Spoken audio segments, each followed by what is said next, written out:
What up? All right. Yeah. You said it sounded distorted. I tried a different version of throwing that out there. Do you want to hear the one that's not distorted so you feel better? Give me 5 hot seconds of it. What do we got? All right.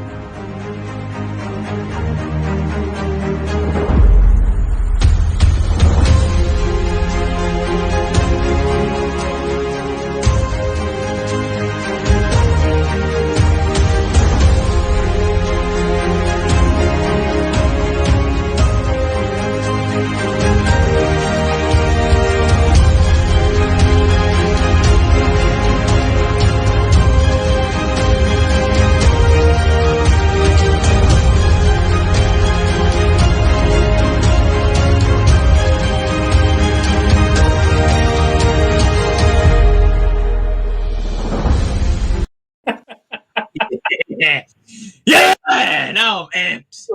All right. Hey, you know what? We learned a lot from AEW. You know, if at first you sparkler and smoke, you light it up and throw a bomb out there. Ka-kang! Yeah. Matt, ready to do some business? Yeah. Fire away. Hi, everybody. Well, hi, Matt.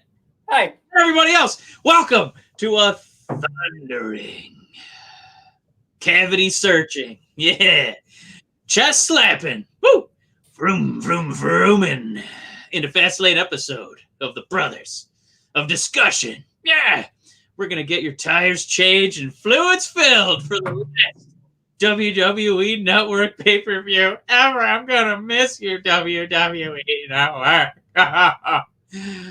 Matt, we're going to strap you in for a frilly-tailed Peacock Fest, whatever that means. And, of course, declare a winner for the Wednesday Night Wars. Matt, an episode would be remiss if we didn't mention those wars and how they occur every Wednesday night. Matt, another hot, spicy week. Also, not a corned beefy week and potatoes and cabbage. Matt, happy Cabbage Day to you. How was your St. Patrick's Day? It was pretty good. You know it was a busy day. So, yeah, it's we're just working out of the podcasts and the blogs, and even today was busy. Matt was trying to get jobs and stuff, and it's never ending. In fact, right now, I am guilty of being a horrible husband because I tried to put down my daughter twice, and it was about 45 minutes, I think. So we went from like 7:30 to 8:15. She didn't go down either time, so my 7-month pregnant wife is up there right now, putting her down because she's the best wife in the world, and I am officially the worst husband of all time. Yeah, but what a podcaster. Look at that commitment. I did it all for you. That's how our video ends. Yeah. And then your wife was like, put our child to sleep, and you Hulk Hogan in 2002 and went, no. Yep. I'm a terrible person. Well, I don't know why. What finishing move do you usually use to put Addie down? Do you use the Karrion Kross headlock? I guess Britt Baker lockjaw. What do you got, man? It's a reverse crossface. So basically, I have her in my arms, and instead of me pulling her neck, her head back, I'm just letting it cradle into my into my elbow. So I'm just, holding her like that. That was the best I could do. It is technical. It's a reverse crossface because I'm just holding her neck the way it's supposed to be held instead of bending it the other way. I love it, man. That's a great yes luck. But if I did have her just flipped over, it would be very close. Yeah, as anybody who knows. Oh my gosh, Robbie Fabry scored again. Holy crap! It's good to know that every time we podcast, Mike, these last couple of weeks, the Red Wings put up a good game. As everybody knows, that's our other show that goes along with the YouTube channel. We're hoping everybody's checking out at the Brothers of Discussion. Mike, those subscriber numbers just keep going up. I'm pretty proud of everybody. I'm proud of us. I'm very happy for everybody that's tuning in. Just know, if you're tuning in right now and you're a Red Wings fan, you can subscribe to the playlist as well and get the notifications when those Red Wing Rant episodes go live. And then on the flip side, if you're a pro wrestling fan, just subscribe to the pro wrestling side of it, and you'll get those notifications when those episodes go live. But for the most part, Mike, Sunday, Wednesday are the hockey shows, and then every Thursday night we try to go live for pro wrestling. And Mike, I'm pretty excited that we're going live right now. That was a pretty great day of pro wrestling yesterday. I think NXT UK just gave us another couple of things to be excited about today, like they did last week. Again, another can't miss show. I mean, Trent Seven and Jordan Devlin. Jesus Christ, that NXT UK. For everything we want to do for having the Wednesday Night Wars, I'm telling y'all, don't miss NXT UK. Forget whatever sort of baloney you want to talk about with ratings. Forget the war. Just ignore all wrestling all week, and you will have a great time just watching NXT UK. But it's another banger. I don't want to go too deep into it because we've got a lot of bigger stuff to talk about, including, Mike, possibly a 72 hot dog match, which we'll get into in a little bit. And I hope everybody has their hot dog scores ready. I would love it if you guys would send us in the chat how many hot dogs you are giving the Britt Baker versus Thunder Rosa match. Right when I said that, we lost all of our viewers. But come back, give us your hot. What I'm thinking, Mike, is that they're grabbing a notepad. They're going to do the math and try and figure out and give us a good score on how many hot dogs that match truly deserves. Yes. But as I continue to ramble, Mike, let's jump into something that it's just nobody would guess, right? No, and when I say it, you'll know what I'm talking about. Nobody would guess that this is what I am actually going to be rooting for, but I'm rooting against. But Mr. Drew McIntyre, Mike, I am really. They did it. They did it. Oh. I'm going to be rooting against Mr. Drew McIntyre at WrestleMania. Wow. All in on Bobby Lashley. Mike, they goddamn did it. They told a goddamn fucking story that made me, I'm going to root against my favorite guy in the WWE right now. Bobby Lashley, Drew McIntyre official. Mike, how do you feel about that? Well, I thought MJF was going to be Judas of the week, but look at you, Matt. Turn coat on Mr. McIntyre himself. I thought you and that glistening chest hair were meant to be. I thought you were going to one day leave your wife and 2 children for this glowing Scotsman, but no longer. I thought it would be, Mike, maybe you want to chime in here. Hi, Amy. Oh, yeah. Hey, Amy. I brought up the comment there. So you said hi to me first because I saw it first. I don't know where that's coming. I mean, it was a response to Mike saying hi. It doesn't make any sense why I did that. Mike, and while we have so many viewers, please feel free to chime in. But if being a huge Drew McIntyre fan, I feel like I should put something up if Drew actually wins as sort of an apology to the fact that Bobby Lashley should absolutely win at WrestleMania. Sort of akin to when I was supposed to eat a Big E cock cake few years ago. I said he would win the Money in the Bank. And Mike, you said if he did not win, I had to eat a Big E cock cake. And still haven't had to do it. It's going to be good YouTube content one day. But Mike, if Drew McIntyre wins, it's going to feel like it's all my fault because of all the support I've given him over the last year. What are we talking? Should I get a tattoo on my inner thigh of Drew McIntyre's face? Of course, I'm sure my wife would love to see that every so often. I think that you should get a tattoo of that sword on your belly, and then you can one day at a photo op at a wrestling con have Drew pick you up like you're the sword, and then he can shank you into the ground and then have his way with you. I don't think anything would make you happier. Matt, what a 180. Because we all loved Drew. I think we loved his rise. I think if you didn't see the value he brought to the company over the past 12 months with COVID, you're out of your mind bananas. But credit to that WWE writing team. Credit to my MVP of 2020 and into 21, MVP himself, for finally, making a credible foe in Bobby Lashley. That's what MVP did. But I think a lot of people kind of have that sentiment where they want to see Bobby Lashley get his moment. Let him see, get his moment at WrestleMania. So his only moment is not Donald Trump oriented. But I think I gotta say, Matt, I think a lot of the people. I'm going to include myself, and I'm going to speak for the people. Where I think I know it would have been a really short build. He would have just had to, essentially parachute in out of nowhere. But they haven't had issues doing it with him in the past. I think a lot of people wanted that Brock Lesnar, Bobby Lashley. And we're going to have to wait for that, Matt. I wanted it to be a WrestleMania thing, and maybe they're saving that till there's actual fans. There's going to be a sprinkling at WrestleMania, but maybe they're saving that for SummerSlam. Amy says, Matt, I am flabbergasted that you're rooting against our darling McIntyre. And then she does throw in there. She's a little tipsy, maybe leftover from St. Patty's Day yesterday. So she'll likely forget. So I'll have to remind you, Amy. We have plenty of channels to speak. Also, Mike, congratulations to Amy who correctly guessed my quick contest this past week. Yes. Big Swole tweeted something out about the offbeats, so I took a picture or a screenshot of the offbeats from Kablam and said, first person to tell me where this is from gets a t-shirt, and bam! I mean, and I'm so happy, of all people, Amy, I'm so happy it was you that got it.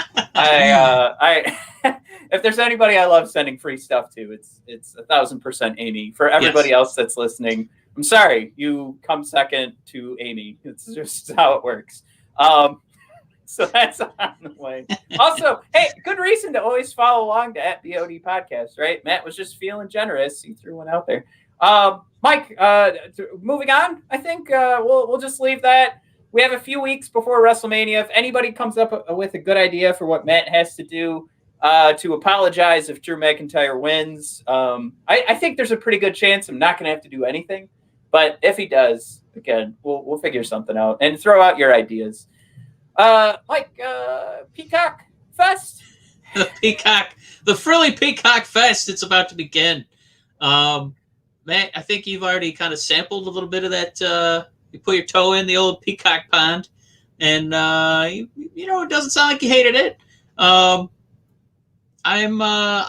are we gonna pour one out for the WWE Network? Something that I don't know. I know for a while it got a lot of credit as one of the better streaming networks, but a lot of that was propaganda that we found on USA and Fox when SmackDown was on there. It'd be like, my God, what an award-winning streaming network!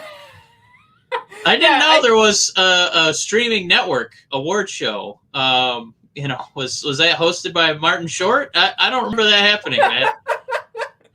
No, you are absolutely correct. I think we did find out later that this is the WWE helping sponsor these award shows. But I will say, and I was so excited when the network started because I said this is what it will lead to. And at the time, I was really hopeful it meant that we were all cutting the cable. All it really meant was that the money is still going to the same people. It's just getting moved around differently. So we spend a little bit less on HBO Max and Paramount and Peacock than we would spend on cable. But unfortunately, Mike, we're paying for HBO Max, Paramount, Peacock, Disney Plus, Hulu, Netflix. The list goes on and on. Lest we forget the Spotifys of the world, so we can get our music fix. And of course, any of our lovely podcasters that we're supporting, which I think we all have a few that we're proud to, and some we're ashamed to mention that we're donating to. And who could forget your favorite OnlyFans account that you can't just help but donate at $3.50 every month when you're down on your luck, Mike, and you just you want to watch somebody sit on a birthday cake. Who's with you? Watch your favorite Instagram model. You want to fork out. Yeah, we didn't want that birthday cake to get mushed. What did that birthday cake ever do to you? Full video on our OnlyFans. All right, check it out. Brothers of Discussion. Can't wait for Matt to sit on that Big E cake. Oh boy, what a day that's going to be. So Andre's thrown out there. This is a good transition into by WWE Network, but what's going on with Peacock is it's not change isn't always good, is what Andre throws out there. Mike, how about instead of pay-per-views being listed by year, they're listed by season. So what that means, like take into consideration how many fast lanes there are and how many WrestleManias there are. That means there's like 6 or 7 seasons of Fastlane, but 35 seasons of WrestleMania.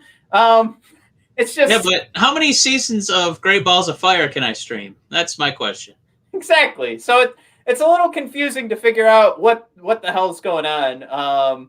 It just gets more so like I'm sure we're gonna get really buried in what we're trying to find if we're trying to find a Monday Night Raw or a SmackDown.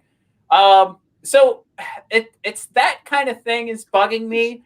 But like while I was going around, they do have some added pieces. Like I just went through and clicked on Drew McIntyre's face, and I had 8 of his top videos. I don't know how they're rated, but they were all pretty relevant to like storylines that had just gone down in the last couple of months. So it wasn't anything where you were getting like the original McIntyre match, which probably makes a little bit more sense, or like how about a WrestleMania win?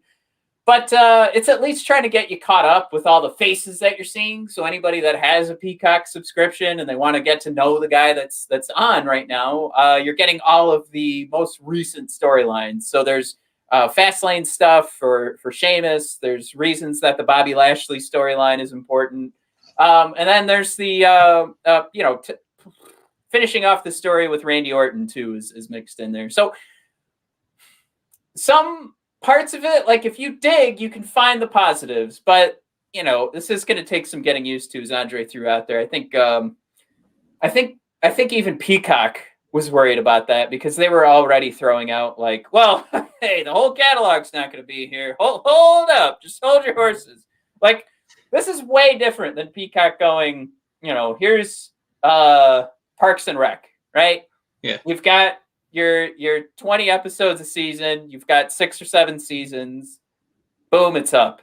This is like thousands upon thousands upon thousands of hours of content that is moving from the network to Peacock, and it's an incredible undertaking. And goddamn, I think we'll all be the Undertaker's age by the time. Yeah, I think one kind of interesting thing is like they went to Peacock, right? We don't know what the other bids were for the other like major streaming networks. If what Amazon or Netflix or Hulu put out there. And Peacock, what I feel like they're really good at is you have an entity, an NBC entity that you already love, and they give you the extra stuff and I like the extra content, like the content you used to get when you bought the DVDs. I'm going to talk about The Office just because they have extended DVD episodes. They have there's like web series that were like a short-lived it actually won like internet awards for like short-term like skit comedy. And then they have, like the other little quirks, like you can pretend you set up a background so it sounds like you're at an office if you're working from home. So I don't know if Peacock is going to have what we're looking for wrestling wise in that capacity. And I think that's where I would have preferred to kind of see, like what Netflix's bid was, if there was one, just because it gets a little creepy, right? When their algorithm has an idea of, you're probably really going to like this. You're like, shut up, algorithm. You don't know anything. And then, there I am watching The Sinner with Bill Pullman. And I was skeptical at first, and now I'm 8 episodes in. So I think it would have been nice to kind of see what Netflix's algorithm could have done with wrestling, to kind of take you from that main like Undertaker river and take you to all the little, Bray Wyatt and Kane tributaries, just as an example. Or, if you watched a Daniel Bryan match, kind of watch it, going back to like the Steamboats and, the Macho Mans and the Owen Hart matches to kind of watch that trickle down to, well, if you like Daniel, you're probably going to like all the guys that he, loves as his heroes. I don't know if that's going to be a priority for Peacock. It seems like they're going to want, to make commercials for Triple H, the Heartbreak Kid, Undertaker, Stone Cold, the big names. So I don't know. It's brand new, like Andre said, like you echoed, and they'll kind of learn. But I don't know. I would be interested to see what the other streaming network bids were. Yeah, I'll throw the last couple things out there. Good on them for making a seamless transition. And then it is something too. Like I go on to Peacock now, and they have like recommended videos, like you mentioned, and it's not an episode of Raw. It's not a pay-per-view. It's like a 2-minute YouTube video of WWE, and it's like, maybe you'd like this. It's like, okay, yeah, I'll check that out. And then you move on. Then you go then you click on, you have your different channels, and one of them's WWE. So some good stuff, but definitely I think the important thing here is to just, again, what Andre said, Mike, the way you were putting it too, important thing, everybody just go in and be patient. Like, it is going to be rough to start. We should all just know that going in. Mike, what wasn't rough to start? AEW's new Dark Elevation. AEW Dark's Elevation show. How do we want to say that? The Elevation. Starring, I love how like everything gets organized online. It doesn't say starring any of the pro wrestlers on YouTube, like when I searched for it to find it. Starring Paul White. It's just kind of fun. That's who the star is. Just an interesting little tidbit. If I am watching on my Xfinity app, if I'm watching NXT, it says starring Beth Phoenix. So just a little tidbit there. So not out of the ordinary. I think it makes sense because the announcers will always be there. But Mike, did you get a chance to listen to any of that? And I say listen because my main takeaway was, got to be honest here, is Paul White and his announcing abilities. So I give him an A+ for the first time we're really hearing him out there. I think there were moments where it sounded like you were chit-chatting with your buddy, which is good. There are also moments where that also it also just got really quiet, because just like when you're watching pro wrestling, you start to absorb it. And I think that isn't necessarily his fault. It's the first time we're really hearing anything. And it's really on a producer to make sure that there's enough talking points, or that the conversation continues to roll. Well, the final thought with that, we can't be too critical because it is a YouTube show. But all in all, success. And they pulled 700,000 people onto YouTube away from Monday Night Raw, maybe a couple of them. So good on them. It's a pretty good show for a live video. Mike, we have 3 people watching right now, so I would kill for 700,000 people.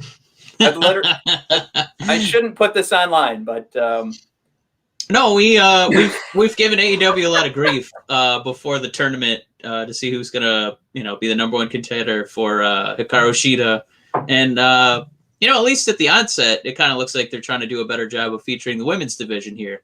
Getting some more exposure, for us, for Big Swole, getting the Leela Grays out there, getting the Abaddons out there, the Red Velvets out there, the Tay Contis out there. And of course, the main event, Rio and Maki Ito, who has easily sung her way into our hearts. So yeah, I get what they're trying to do. A little more exposure for these guys and gals who have not quite had as many matches or segments on Dynamite, but man, the way the women have been hitting home runs basically every I'd say 5 or 6 weeks in a row was easily the best segment of Dynamite. They might just want to kind of redistribute how they do the television time on TNT because it's been so lopsided in terms of in-ring match excellence. So the only thing is I hope they don't see these numbers and think that it's time to pull a WWE and start doing an extra broadcast for 2 hours on Friday and Monday and Thursday and Wednesday. Maybe let it simmer like they're doing on YouTube. Let it simmer. That's my hope.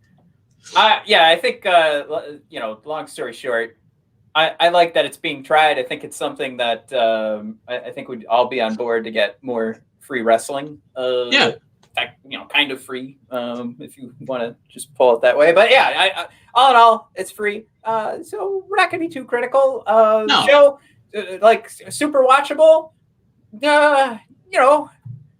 Hey, it's free. All right, moving on. Mike,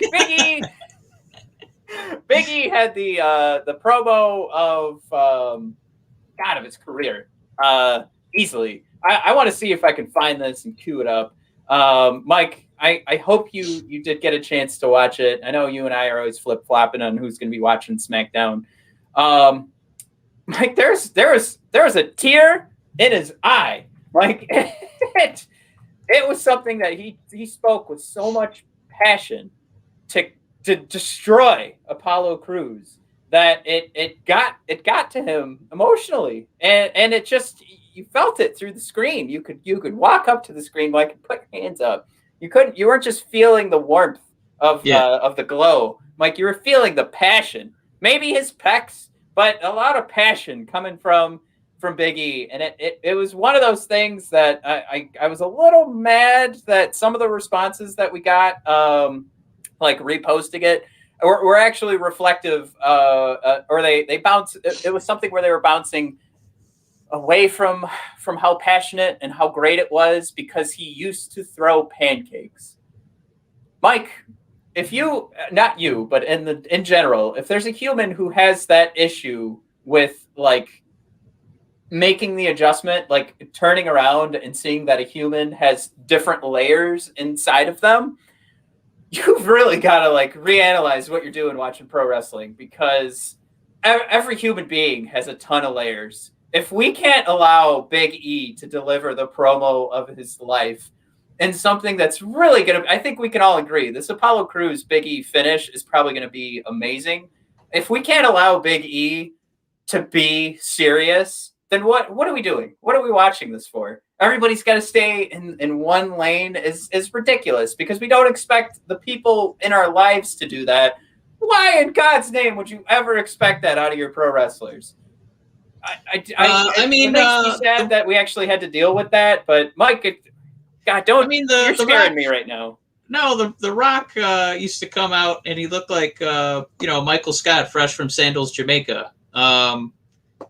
Stone Cold used to be the Hollywood Blondes. I think we can give Big E a break. That he used to he used to shell out pancakes, and now he wants to be a little bit more serious. I don't know. I think people are just kind of picking and choosing. They're full of shenanigans, man. I wouldn't worry too much about them. I know you want to. Do you have the clip ready? Nope. It's okay if you don't. I just can't believe how excited I am for this feud between Big E, single superstar, and Apollo. I heard one interesting idea. Since he's doing such a radical reboot, he's got a new voice, a new look. An entirely, now he's a heel. We've never really seen him do that before. That goofy smiling gimmick that nobody was buying. That's out of here.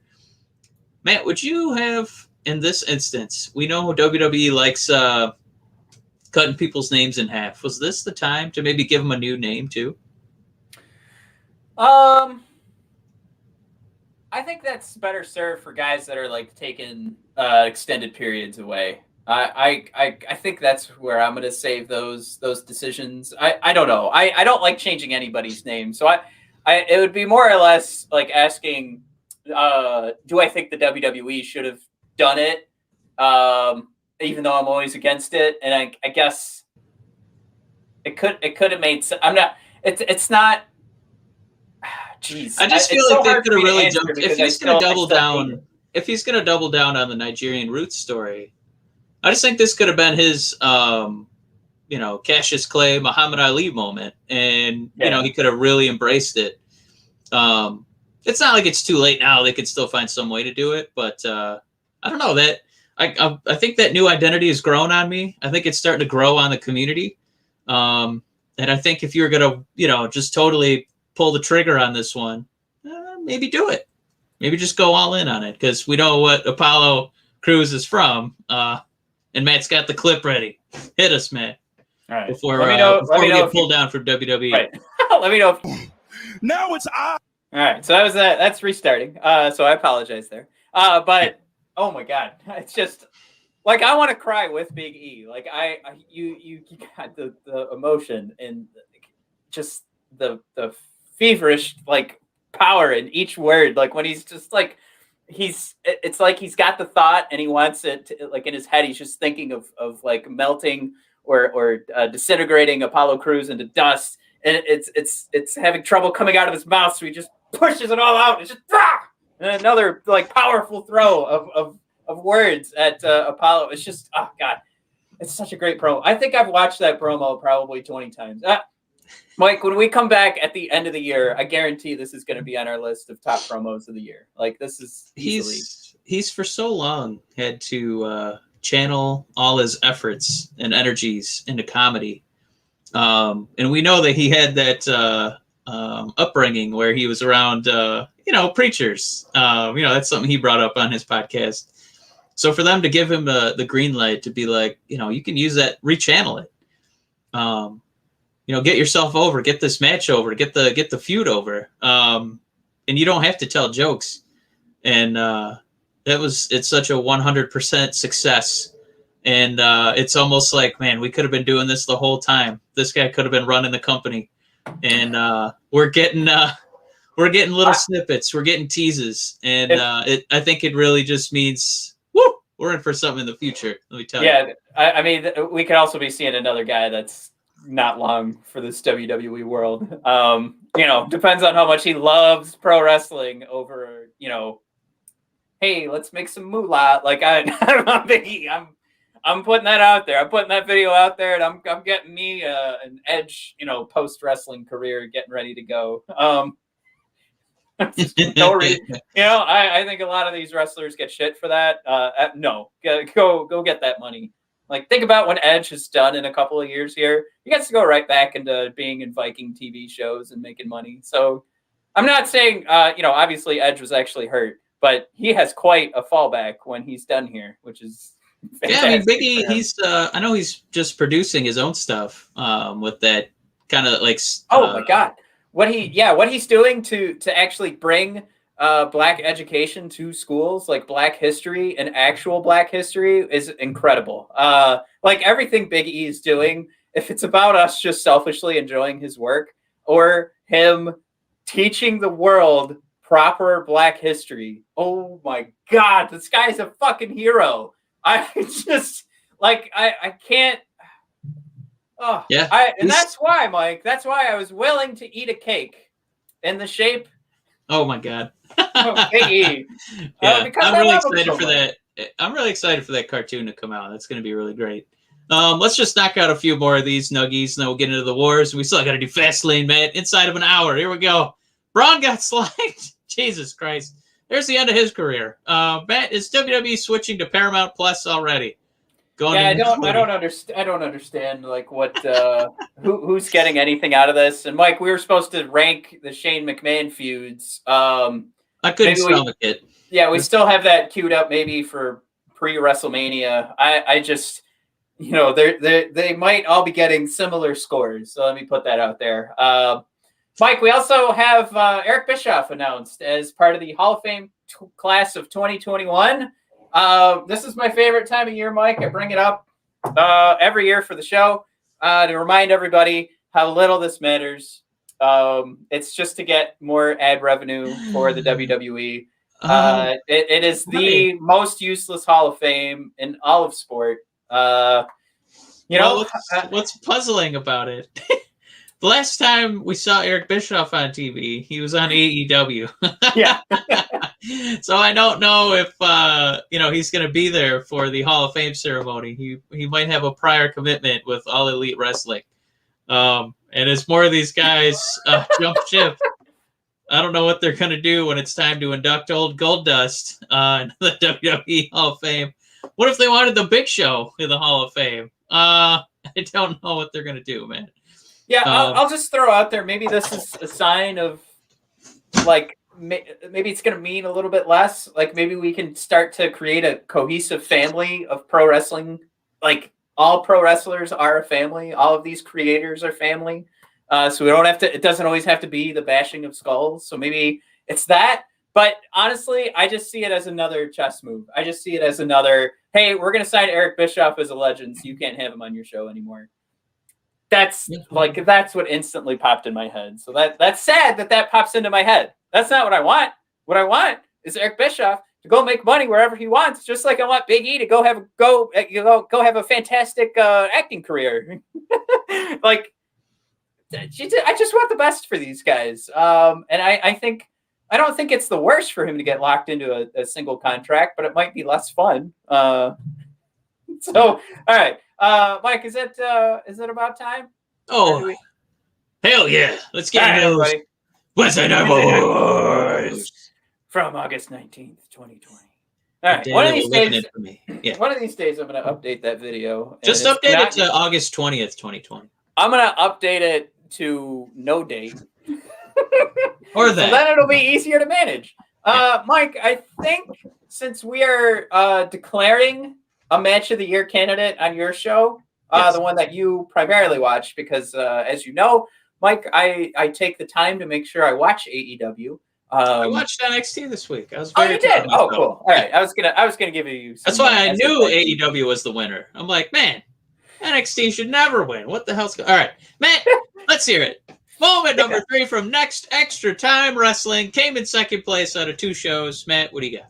Yeah, and I was trying to put this together because there's a lot of stuff that was set up for the takeover 2 nights in a row.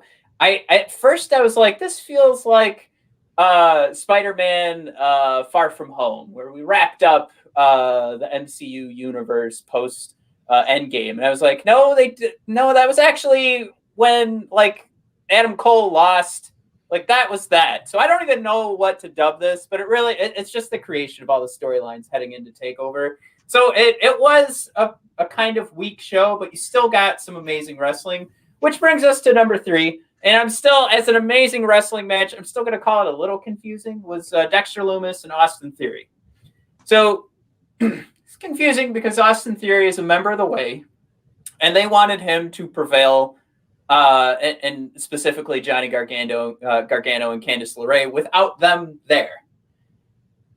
So he gets, kind of snubbed there. And then right near the end of the match, Dexter Lumis puts a hand out to help Austin Theory up, pulls up Austin, and Austin's like, I knew that you weren't trying to kill me or whatever. I knew we were just going to be friends. Gives Dexter a big hug.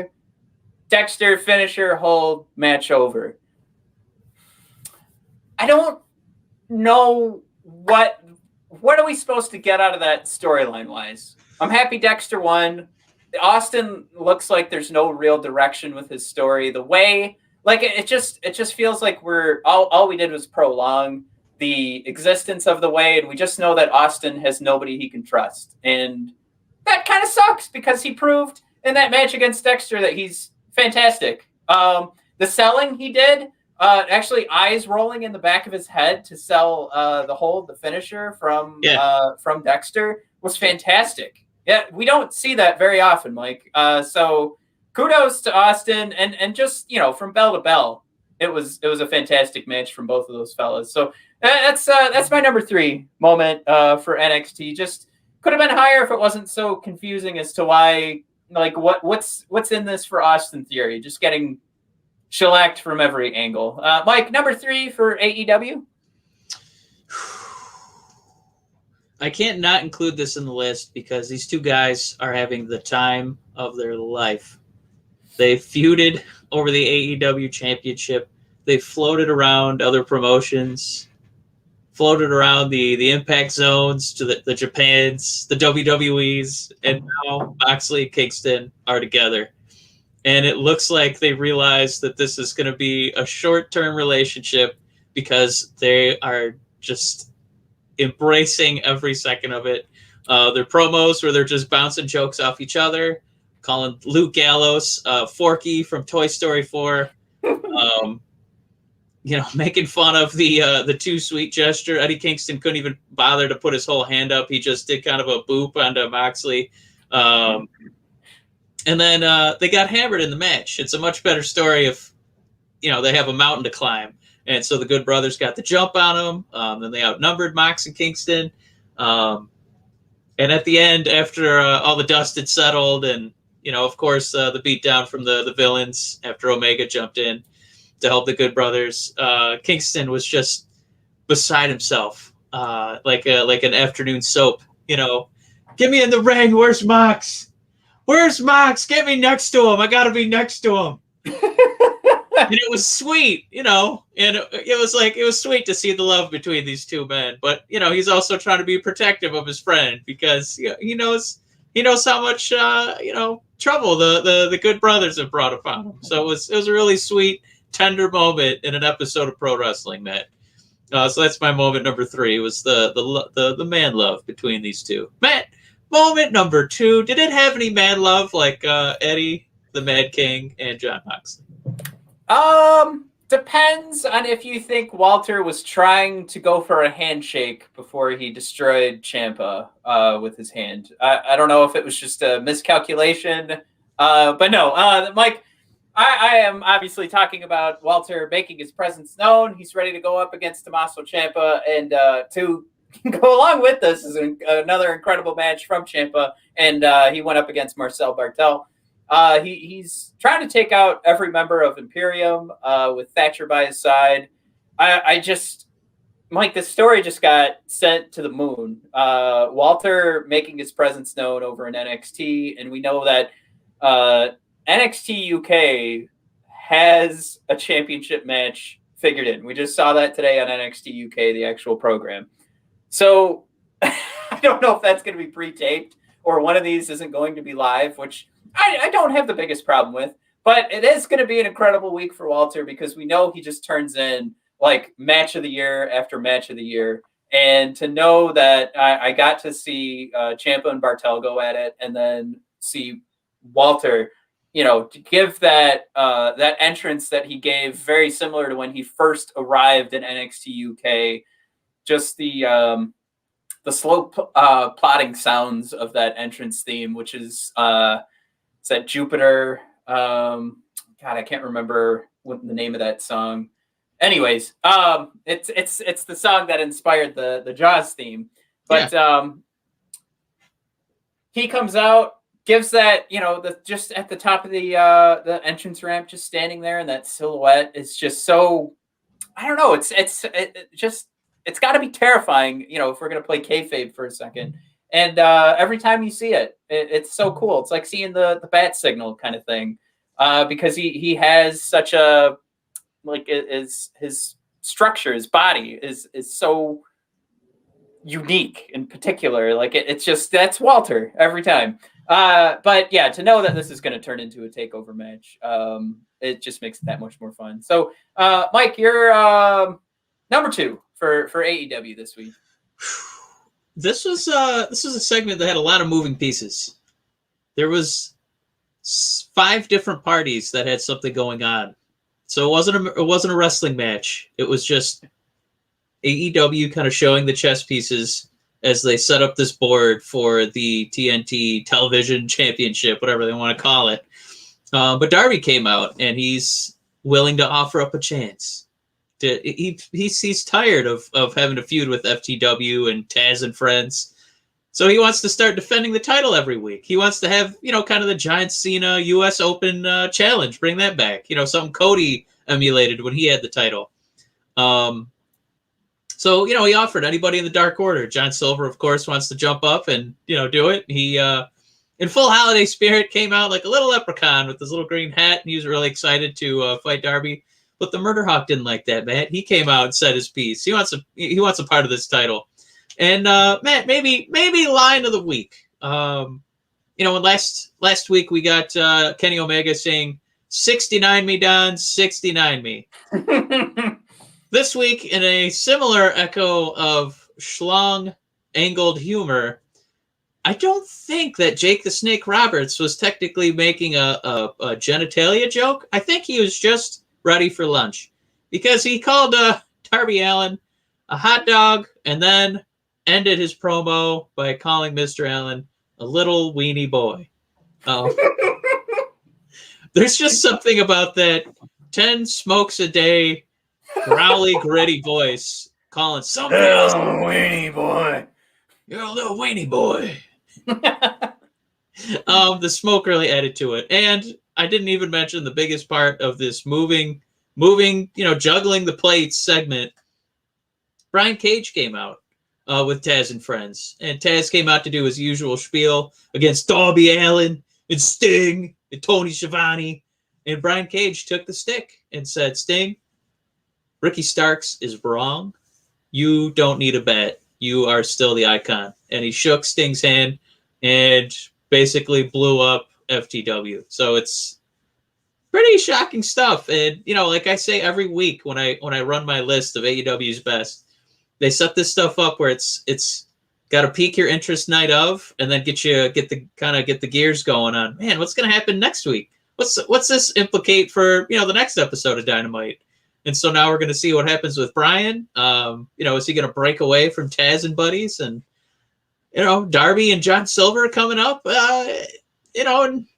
maybe more food drops from Jake the Snake Roberts. Who knows? Maybe he'll eat a live mouse on television. I don't know, Matt. Well, Matt, that brings us to the dishonorable mention. Oh, no, of NXT. Matt, was there one this week?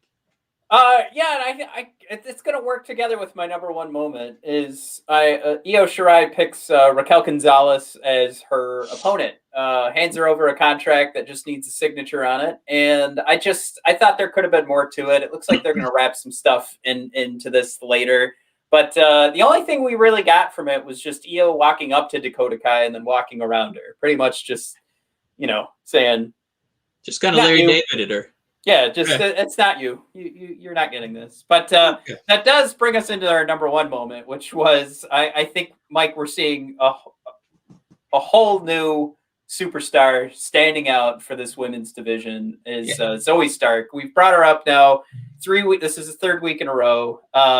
She did a fantastic job. Obviously, you've got Dakota Kai and Zoe Stark going at it. So Dakota Kai is going to make everybody look like a super duper star. But the WWE is obviously telling this story now with the third straight week of Zoe Stark being featured, that she is she's somebody to pay attention to. But all in all, this was the wrestling match of the night for NXT. I thought Dakota Kai brought it. I thought this was that representation of, like, why is she always featured at the top of this brand? And I think they tell a lot of story with Dakota Kai, and we forget how amazing she is at pro wrestling because she's always so busy telling a story in the ring that we forget how incredibly talented she is and how athletic she is and what she can do with her kicks.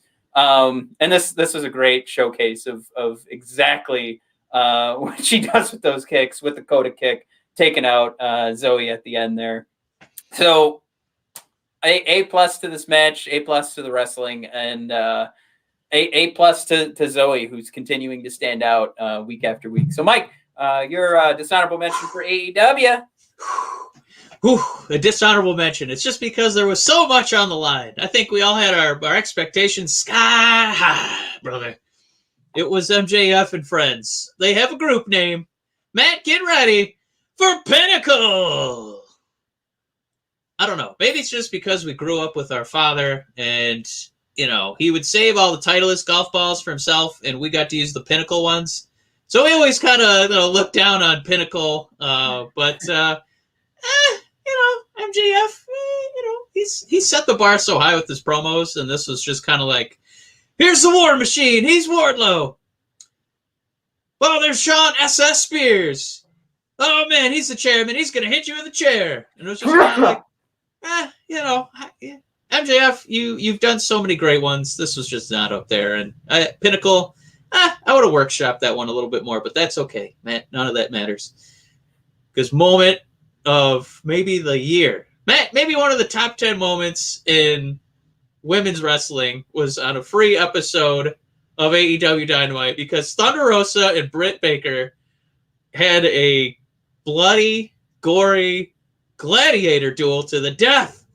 My God, what are we? Not even 10 days out from the mouse fart that was the death match, and Britt Baker and Thunder Rosa did a lights out match, and man, it was shocking. It was unbelievable. I've never seen a wrestling promotion, at least in the ones that we watch, because we only make time for a couple, give the green light to let these two women just destroy each other's bodies, take incredible bumps like they did. Whether it was the thumbtacks coming out, submission maneuvers getting reversed onto thumbtacks, power bombs getting dropped onto thumbtacks, women flying through tables, both of them getting busted open, just limbs flying. There was emotion on both their faces while they both sold the agony, but this feud has been so long. It's just been boiling over. And this was the only way to really have a payoff, to have a send-off, to have a match like this. We've waited for so long, just wondering, when are we going to get Britt Baker and Thunder Rosa together in a ring? I don't want one of these cheapy roll-ups. I don't want shenanigans with somebody coming in. Let's just let them destroy each other. And, my God, the promoters, Tony Khan, TNT, all just said, you women just do whatever you want. Get out there and just put the show on. And they stole the whole damn year. I don't know how you possibly live up to one of the greatest women's matches I've ever seen in my life. Thunder Rosa, give her the biggest AEW contract you can. Britt Baker, as soon as they want to, she can run that division and just be the champion for 5 years running. Good Lord. It was just so violent, and it's not just the violence, Matt. Is that these women earned it. Like, they earned, I need to destroy you because you've been the bane, you've been the thorn, you've been just, that piece of pain and turmoil in my life for months, and I need to put this to an end to finally be at ease. And that's what they did. They put each other over, they put themselves over, and they put over women's wrestling. It was fantastic. It was a hell of a moment. I loved it, Matt. All the stars, all the constellations, give it to them. All the hot dogs. There you go. The hot dogs. God damn it. You were supposed to give it a hot dog score. Just you and your stars. I gave them star dogs. There we go. Star dogs. You get an F for following the brand of the Brothers of Discussion. Mike, Matt, you should have said negative hot dogs. You should have said I got a Frank. That's an F. Yeah, I mean, from my point of view, like for everybody that got or was given a hard time online for trying to make the argument that Moxley Kenny Omega match, I mean, there were some cute little explosions in the middle with hitting the ropes and that little stick that was ready to blow up. Like, oh my God. I think something was just destroyed on my deck. Oh my God, I can't believe this is happening right now. There's a huge, I don't know if it came through on the microphone, but there's just a huge collapse outside.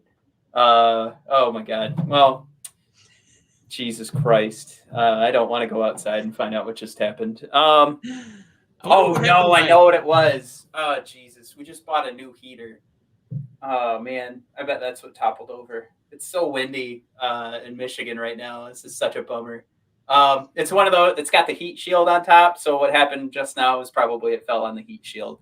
So 75 pounds just fell on top of it on a thin piece of metal. So it's probably completely ruined, and we haven't even used it yet. Okay, cool. Well, yeah, I'm ready to go check out and see what happened there. I don't know. You want to talk Fastlane real quick? Let's get through Fastlane, man. I think we know what's gonna happen. It's WrestleMania time. We know who's gonna win. Matt, Big E versus Apollo Crews for that IC championship. Real quick, yeah, I think this one just continues to WrestleMania. I think that's a good push for any of these feuds to keep going. And I think we're gonna get a lot of that actually now that I'm taking a second look at the card, except for Roman. All right. I don't know what they're going to do to book this where Apollo Crews still looks strong, but I think they're trying to maintain the strength of this character because I think they feel like they found a little something. They found a little something. This is not going to end cleanly. Somebody's going to roll outside the ring and get a 10 count. The belt won't change hands, but this one is extending into WrestleMania. Matt, a women's tag team championship match. Hell yeah. Remember when it used to be the Kabuki Warriors? And it would get defended once in a while. This is going to get defended. Matt, Nia Jax, and Shayna defending against Sasha and Bianca. Matt, what? Okay, where do you have higher expectations? This match or episode 1 of Falcon and the Winter Soldier? Yeah, Falcon and the Winter Soldier. This is just set up so Sasha and Bianca can get into WrestleMania. So I hate to say it, but we want to see more women's tag team championship matches, but we want it to be about the tag team championship. So this one, yeah, I'm not too thrilled about. Yeah, I mean, we know that union is short-lived. There's very little chance of Sasha and Bianca coming out on top, and I want to see Shayna continue to have a belt. So give me Shayna and Nia all day. Man, I'm gonna skip one and come back. So we got Drew McIntyre and Sheamus. Yeah, this is one where one of these guys has to go away for a bit. So I think this is going to end with maybe a huge explosion or something. Somebody's going to get crushed by a bunch of tables. And that's going to be so Drew McIntyre can go up against Lashley or at least feud with him leading into WrestleMania cleanly. And then maybe Sheamus gets involved at WrestleMania because I know they want to keep Drew McIntyre looking strong. I don't want that. I prefer Bobby Lashley went over clean over McIntyre. But if we're trying to figure this out, I think all of these aren't really going to be about finishing any feuds that night, and especially with the one that you skipped. But yeah, McIntyre will win, and Sheamus will go away for a bit. I would say if this company is really like trying to make a big bang on Peacock, this would be a match to have Brock insert himself at the finish and insert himself into WrestleMania. Not have him show up on an episode of Raw, not have him show up on an episode of SmackDown. Just have him show up on the first goddamn Peacock pay-per-view ever and let him make his presence known. And then, maybe we get that Drew versus Brock versus Bobby match at WrestleMania. God. We'll all lose our minds because I thought you said The Rock, and I was just like, "Oh no, what Brock! The fuck are you?" No, Brock. Yeah, no, that's not in the cards. Yeah. Oh my God, the People's Champ is coming out! Like, Oh what are you no! If you smell, So listen if to you go the Peacock and you look Thunderdome. if you go to Peacock and look at the WWE section, they have a Rock section where you can see all the shows, his current TV show, the old show that he was involved in on USA, that was like a reality show. So I was just like, maybe that's where he's. Yeah, we got to start selling that Young Rock television show. Here we go. So, Matt, go. Roman Reigns, Daniel Bryan. You got 15 seconds to get under an hour. My God. Well, I think we had this Fastlane match like 2 years ago and 3 years ago. Yeah. So we know it's going to be good. I mean, I like reruns as much as the next guy, and it's not Daniel's time to defeat Roman Reigns. It's not going to happen. It's not going to happen. Come on. I wouldn't even have this match close the show. That's how certain I am that Roman is going to win. I would have a different match close out the show, and I think you know what it is. Matt, likelier outcome. Daniel Bryan wins, or what's something very unlikely? You go outside and your deck is not destroyed. Yeah, that's what I want to talk about. So I'm just I would think it would be fun if Daniel Bryan did get that victory over Roman once before everything was all said and done. But we know, like, that's for us. What Daniel's been doing is selling everybody around him.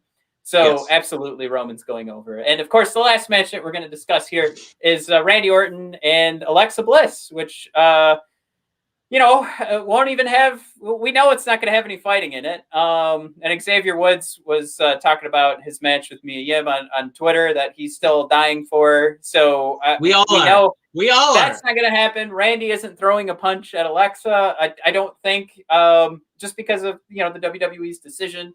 So I think you're right. I think this could end the night. I think there's going to be a lot of theatrics involved, and of course, we're going to see the return of the Fiend.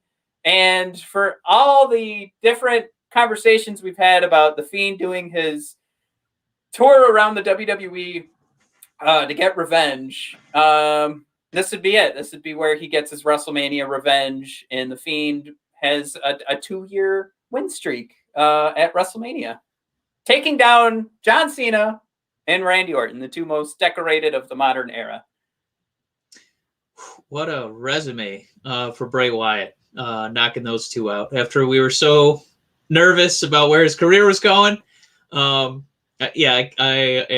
can't wait to see how they reboot him against Randy. I don't know if it's going to be a total costume change, if he's going to be just on fire the rest of his career, or he's going to be smoldering embers. He's going to be Phoenix-like. They set the bar so high when he came out as the Fiend for the first time. Somehow are they going to top that with a Fiend reboot? A Fiend reboot, Matt. Is it going to happen? I don't know. I hadn't even thought about it, so I guess no. So with that, do you have an idea then? What do we? Mike, you know where my head's at right now. Jesus Christ. I just feel like. I'm not even listening. All right, Mac, end the show. I'm sorry. My house exploded behind me, and we're still talking. You act like that. Nobody cares. We want to talk wrestling, Matt. I know. I'm so sorry, everybody. Let's bring up that Shane McMahon rankings. Here we go. All right. Thanks for listening, everybody. Check out BODpodcast.com. Shane versus Vince. 19.